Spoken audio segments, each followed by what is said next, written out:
Lá atrás, nos governos petistas anteriores, houve já atrito com Israel quando aquela fala tão famosa sobre anão diplomático circulou na imprensa.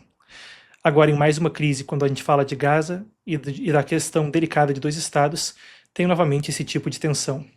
A gente vai passar por uma recapitulação a respeito disso. Vamos antes àquilo que é o mais novo desdobramento nesse relacionamento.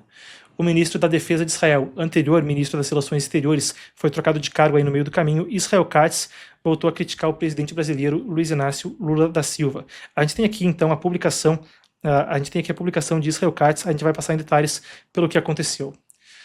Katz, que era o ministro das Relações Exteriores quando daquela declaração de persona não grata para o presidente brasileiro, acusou Lula de ser um antissemita declarado e um apoiador do Hamas.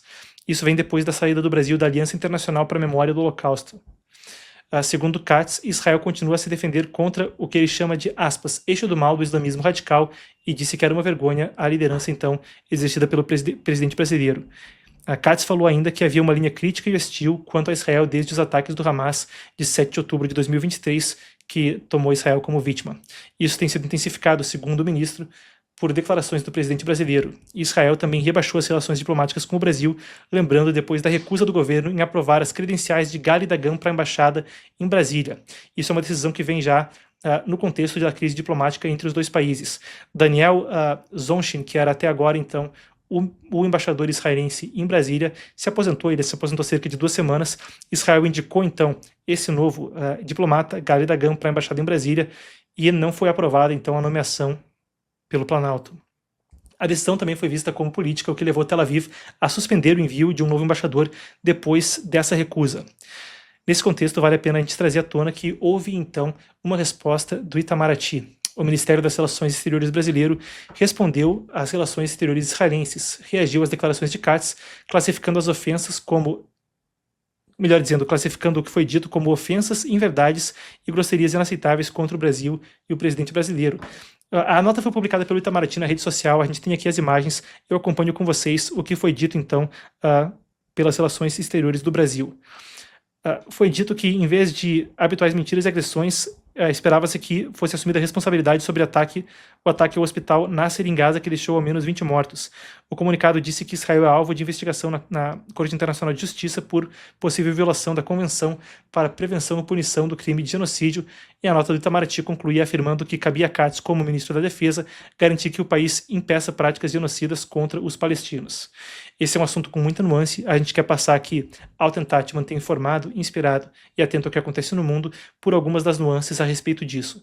Para isso, a gente também vai se municiar um pouco a respeito de pesquisa e tentar passar para o espectador, para o ouvinte, quem estiver aí só ouvindo também, um panorama. Bem, a questão da acusação de genocídio é também muito delicada, e a gente passa agora pela perspectiva israelense também a respeito do assunto. Isso é uma coisa que é amplamente contestado quando se fala de acusações de genocídio em Gaza. Para isso, a gente vai se municiar de um estudo do historiador Dani Orbach. Esse é o principal pesquisador. Outros também, então, estão entre os pesquisadores que passam por esse estudo.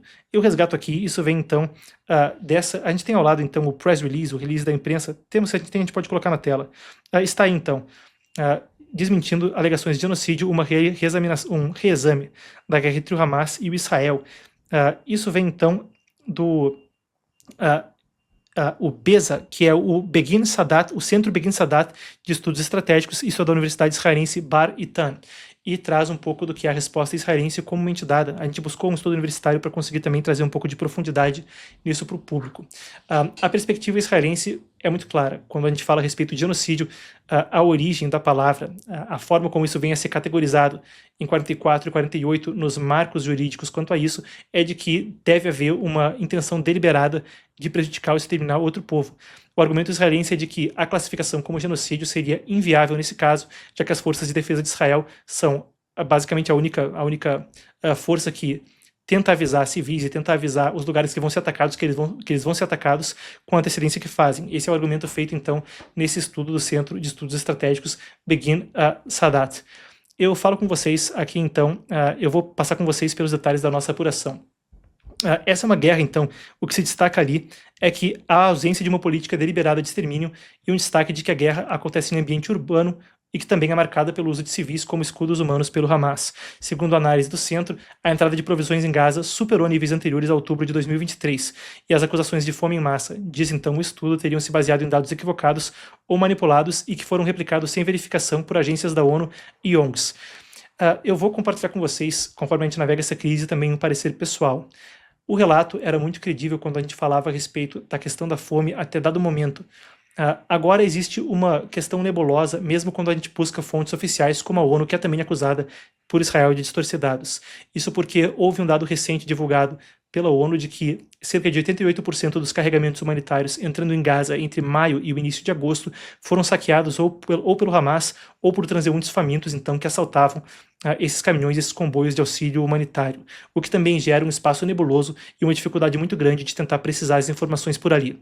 Esse relatório ainda, esse estudo ainda afirma que a maioria das mortes aconteceu em áreas controladas pelo Hamas e, claro, a perspectiva israelense é que aquilo é uma zona de guerra ativa. O estudo segue, apenas uma fração mínima dos mais de 50 mil mortos poderia ser atribuída a execuções deliberadas sem evidência de massacres sistemáticos. Ainda é destacado que o IDF tentou adotar medidas para reduzir baixas civis, como avisos prévios e cancelamento de ataques, e que a tese de bombardeios indiscriminados é rejeitada, atribuída a falhas metodológicas em relatórios da ONU e de ONGs. Isso é o que diz esse estudo, que critica a possibilidade de banalizar o termo genocídio com uso indiscriminado e sem uma apuração mais precisa. Uma coisa que, claro, também tem a implicação de enfraquecer o uso do termo, enfraquecer a questão do direito internacional humanitário. Por fim, o TPI, o Tribunal Penal Internacional, abriu procedimentos a Israel contra crimes de guerra, mas não por genocídio, precisamente porque no enquadramento jurídico teria uma questão de proporcionalidade dos métodos empregados e teria que ser necessário comprovar que haveria uma política alvejada quanto a essa questão.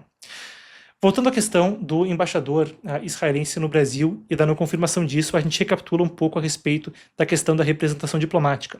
Isso é uma coisa que afeta mesmo quando a gente fala a respeito da tradição brasileira quanto a Israel. Lá atrás, em 47, o Brasil teve um papel central na criação do Estado israelense.